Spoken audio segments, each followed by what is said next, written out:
बागुलबुवा. आमच्या इथे शहराबाहेर काही अंतरावर एक पडका बंगला आहे. खरं सांगायचं तर तो एक प्रॉपर भूत बंगलाच आहे.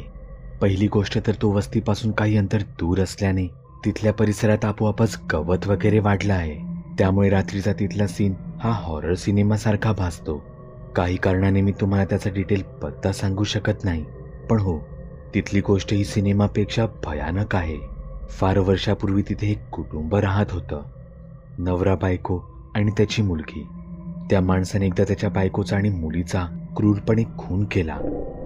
तो रात्रभर त्यांच्या प्रेताजवळच बसून राहिला आणि अचानक घराला आग लावून त्यानेही तिथे फास लावून घेतला.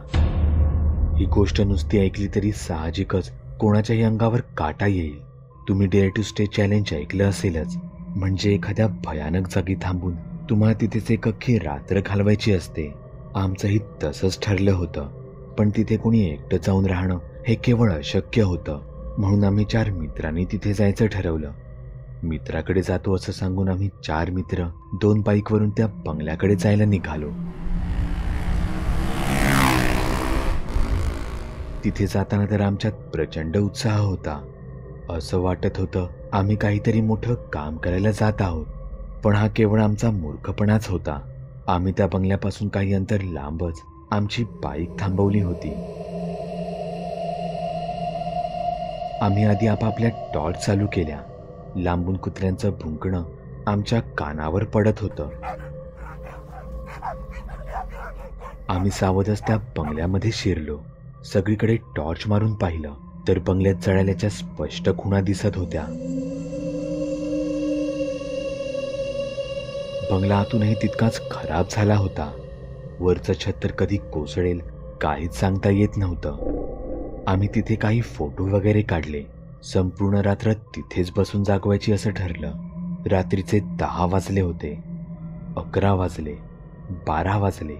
साधारण 1:30च्या दरम्यान एकेकाचा डोळा लागू लागला. आम्ही सगळे बसल्या बसल्याच तिथे झोपी गेलो.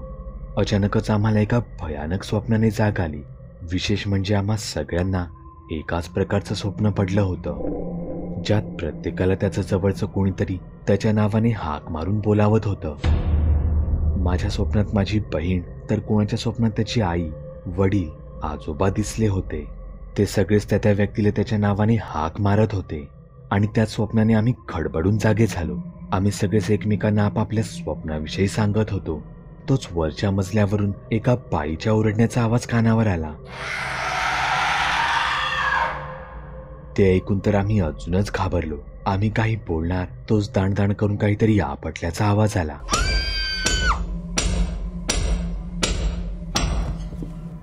नंतर कोणतरी वर चालतच कोणाला तरी सोबत खष्टत नेऊ लागलं. आमच्या तोंडून भीतीने आवाज निघू नये म्हणून आम्ही स्वतःच्याच तोंडावर हात ठेवून आमची तोंड घट्ट आवळून होतो. काही अंतर खसटून घेऊन गेल्यावर पुन्हा एकदा ताणताण आवाज येऊ लागला. आमचे तर श्वासच रोखले गेले. समोरच वरच्या माळावरून खाली उतरण्यासाठीचा जिना दिसत होता. कोणीतरी जिन्यावरून खाली उतरत होतं, पण आश्चर्य म्हणजे आम्हाला ते कुठेच दिसत नव्हतं. आमचे टॉर्च जिन्यावर त्या आवाजाला शोधत होते. इतक्यातच एक जोरात धाडकन आवाज झाला, जणू कोणीतरी कोणाला जिन्यावरून खाली फेकल्यासारखा. आम्ही सांडवतं तिथे पाहिलं. समोरून एक काळी सावली आमच्यावर धावत येत असल्याची दिसली. ते पाहून आम्ही इतके घाबरलो की आम्ही अक्षरशः ओरडतच तिथून बाहेर धावत आलो. आम्ही तिथे जे अनुभवलं होतं ते कदाचित त्या प्रसंगाची, त्या घटनेची एक झलक होती. आनंद तर या गोष्टीचा होता की आम्ही सगळेच त्यातून सुखरूप सुटलो होतो. पण त्या घरात आमच्या स्वप्नात जी कोणी व्यक्ती आमच्या नावाने आम्हाला हाका मारत होती ते सर्व अचानकच कुठल्या ना कुठल्या कारणाने इतके आजारी झाले की त्यांना हॉस्पिटलमध्ये हलवण्याची वेळ आली होती. ही गोष्ट आमच्याच इथे राहणाऱ्या एका मुलीसोबत घडली होती. ती कॉलेजला असतानाच तिची बहीण एका अपघातामुळे तिला सोडून गेली होती. बहिणीच्या जाण्याचं तिला एवढं दुःख झालं की तिने स्वतःला घराच्या 4 भिंतींमध्ये अक्षरशः कोंडून ठेवलं होतं. ती कोणाशीच बोलायची नाही, कोणाच्यात मिसळायचीही नाही. सतत आपल्या विचारात मग्न असायची. एके दिवशी तिला एक स्वप्न पडलं. त्यात तिला तिची बहीण दिसली. ती तिला सांगत होती की तू अशी किती दिवस स्वतःत गुंतून राहणार. स्वतःच्या जगातून बाहेर ये. सोशल मीडियावर मित्रमैत्रिणी बनव. त्यावेळी सोशल मीडियाचं नवीनच फॅड चालू होतं. तिची ओळख तिथेच एका मुलाशी झाली आणि काही महिन्यांतच त्यांचं लग्नही ठरलं. ती तिनेच बनवलेल्या तिच्या कोशातून बाहेर आली होती. ती संसारात तिच्या माणसांमध्ये रुळली होती. कालांतराने तिला एक छोटंसं बाळही झालं. आता सगळं काही सुखात आनंदात चालू होतं.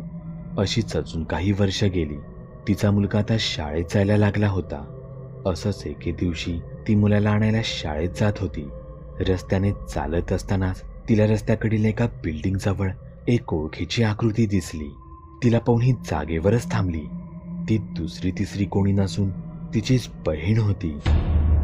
तिला पाहून हिच्या डोळ्यातून चटकन पाणी निघालं. पण तिला माहीत होतं हे खरं नाही. हा फक्त तिचा भास आहे. ती तशी झपझप सरळ चालत राहिली. तिने सहज रस्त्याच्या त्या बाजूला पाहिलं तर तिची बहीणही त्याच वेगात तिथून चालत होती. तिने तिच्याकडे पूर्ण दुर्लक्ष केलं. मुलाची शाळा सुटताच ही मुलाला घेऊन बाहेर आली. ती मुलाशी गप्पा मारत होती. पण तिचा मुलगा गप्पा मारता मारता अचानकच शांत झाला. तिने मुलाकडे वळून पाहिलं तर तिचा मुलगा रस्त्यापलीकडे पाहून कोणाला तरी हात करत होता.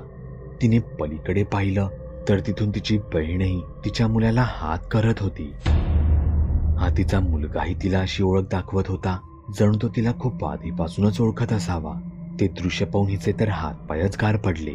पण त्यापुढे तिने जे पाहिलं ते तिच्या छातीत धडकीच भरवून गेलं. तिथून एक शाळेतला मुलगा जोरात धावत आला. धावत धावत तो तिच्या बहिणीच्या समोर आला जणू त्याला ती दिसतच नसावी. आणि अचानकच एखादं भूत पाहिल्यासारखा तो तिच्या अगदी काही अंतरावर येऊन थांबला आणि तसाच घाबरून मागे पळत गेला. तिने खरंच तिच्या मृत बहिणीला पाहिलं होतं यावर तिचा विश्वासच बसत नव्हता.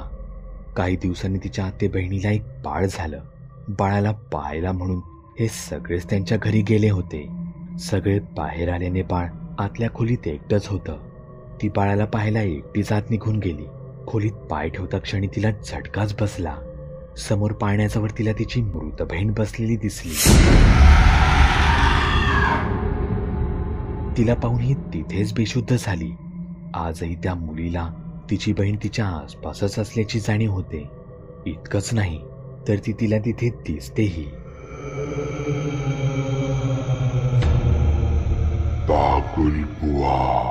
चॅनलवर अपलोड केलेल्या नवीन व्हिडिओची नोटिफिकेशन मिळवण्यासाठी चॅनल सबस्क्राईब करायला विसरू नका. व्हिडिओ आवडला तर आमच्या मेहनतीचा मोबदला म्हणून तो लाईक करून मित्रांसोबत जरूर शेअर करा. चॅनलवरचे इतर व्हिडिओ पाहण्यासाठी इथे क्लिक करा. तसेच चॅनलवरची प्लेलिस्टही चेक करा. दर दिवशी नवनवीन भूतांचे व्हिडिओ बनवून मी तुमचं मनोरंजन करत राहू याची खात्री बाळगा.